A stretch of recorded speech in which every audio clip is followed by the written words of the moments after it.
This is definitely an interesting way to enjoy these type of games on a budget device. And what we have here is the Anbernic RG DS. As you can see, this is a dual screen device, and up top we're scrolling through our Steam library, and on the secondary screen we can use it to view different maps or reference information, which you'll see throughout the video. Hey, what's going on everyone? Badger DIY back here again, and this is going to be a shorter video, but today I wanted to show you something that I found genuinely interesting on the Anbernic RG DS, and something that I think is definitely worth looking at, especially if you're working with a budget device. I picked this one up a little while ago from Anti-Boring, mainly because I'm based in the UK and delivery was quite quick.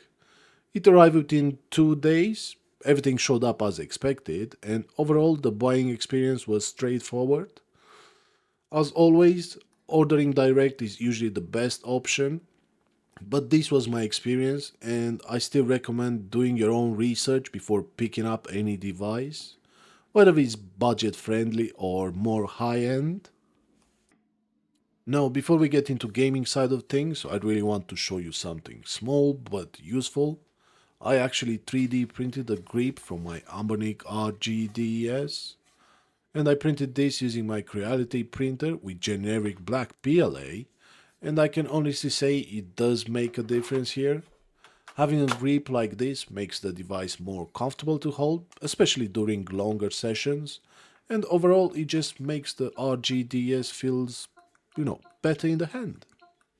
So now when it comes to modern PC gaming on the Anbernic RGDS, there are a couple of ways you can approach this, because this device will absolutely not be able to run modern games locally. You can use Moonlight or you can use Steam Link, and in my case I actually use both depending on the game. Here I'm running Hogwarts Legacy on the top screen using Moonlight. This is being streamed from a PC in my house using the Apollo host setup, which keeps the experience smooth and responsive. Now, what makes this setup interesting is how the second screen is being used. Instead of mirroring the game, the bottom screen is acting as a dedicated companion display.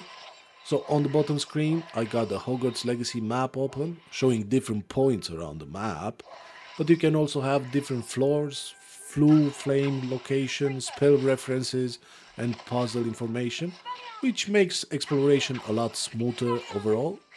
And because of that, I don't need to pause the game or constantly jump into menus. I can just keep playing while everything I need is already visible on the second screen.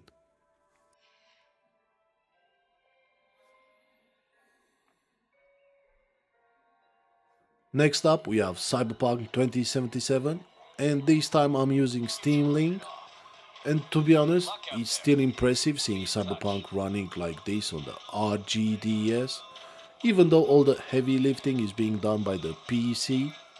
This isn't about trying to compare performance with higher end devices, it's more about how usable and practical the setup actually feels. On the bottom screen, I got the Night City map open with gigs, vendors, fast travel points, and key location visible, which makes moving around the city much easier. So instead of opening the in-game map all the time, I can just glance down at the second screen, plan where I'm going next, and stay focused on the gameplay.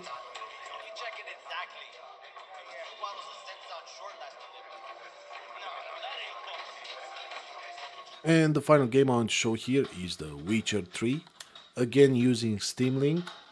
Now, something interesting with this setup is that if you tap 4 fingers on the screen, you can enable touch controls.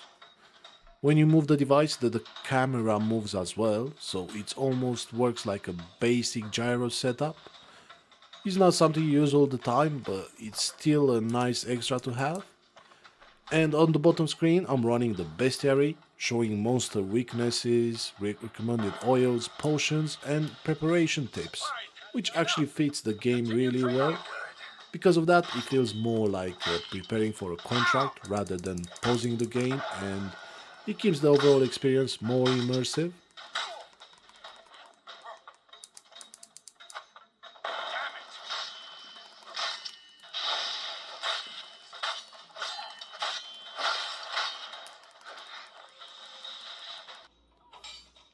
So yeah, that's basically the idea here, using the Anbernic RG DS not just as a streaming device, but as a proper second screen companion for PC games.